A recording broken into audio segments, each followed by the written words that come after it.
CBP officers stationed at the Port of Alcan perform the same tasks and duties as their counterparts at ports all around the United States. Have any fresh fruits or vegetables with you? No, sir. But in one of the most remote settings and some of the most extreme weather conditions during the winter months. It's pretty routine for us to be driving 90 miles through this stuff one way to get somewhere, so vehicle breaks down. It's easy to do when it's 40, 50 below, even a newer, reliable vehicle. They're not designed for extreme temperatures like this. So it's definitely pays off to be prepared. The CBP U.S. Border Patrol Special Operations Group traveled to Alaska to conduct cold weather wilderness survival training for the officers stationed at the Port of Alcan. This training is going to help us ultimately survive if we ever get ourselves caught in a situation where we're away from civilization, people, and the essentials that we need to survive. Joining them to partake in the training were several Border Patrol agents from the Blaine sector of the U.S.-Canada border in Washington state, a region with weather similar to Alcan, but not nearly as extreme. There's a lot of things that we take for granted, being in average temperature weather areas, and coming up here, just a real eye-opener, just how fast your body breaks down in this extreme weather. In the Border Patrol, there's a lot of stations that are, their areas are pretty big, and especially on the northern border, agents can be far away from their station, and storms can come up and they can be stranded. So they have to figure out a way to make do until they can get back to the station.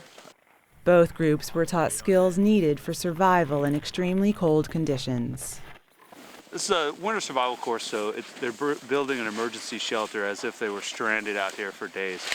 We allowed them to bring certain man-made materials, anything they would carry either in their vehicle, because this is supposed to simulate a survival situation as if they got trapped either in their vehicle or on a hike. And a tarp or maybe a little snow saw will be something they'd have in their vehicles. We're using trees, branches, and snow as a survival method, and it's been used for thousands of years, so it's there to use. We just got to learn how to use it.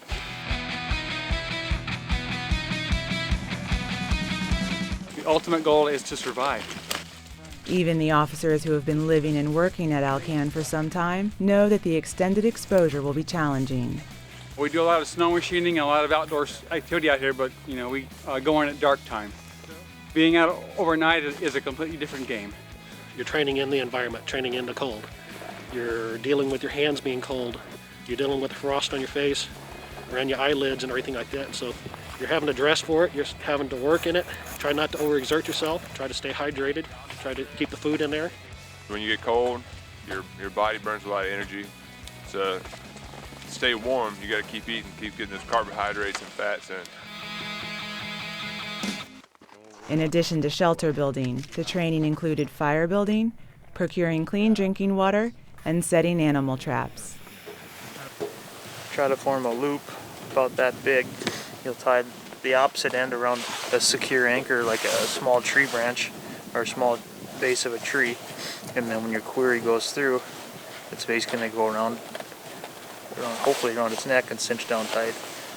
The CBP U.S. Border Patrol Special Operations Group instructors were on hand to consult during the assigned tasks and were impressed with the officers' and agents' work. Like Larry and Tony have done here, they've built a reflective wall that will actually radiate the heat one way in the direction they're looking for here. They want the fire to be off the ground when they start it, and they got some good cookers there that once they get hot will cook pretty good.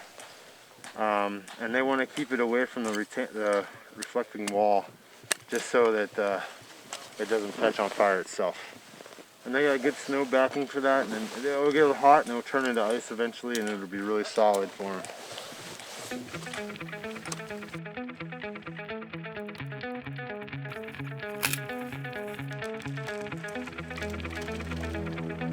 The severe winter weather of the Alaska interior is an ideal training ground for CBP officers and agents as they continue to expand their skills and abilities to secure and protect America from all threats, no matter the conditions Mother Nature supplies.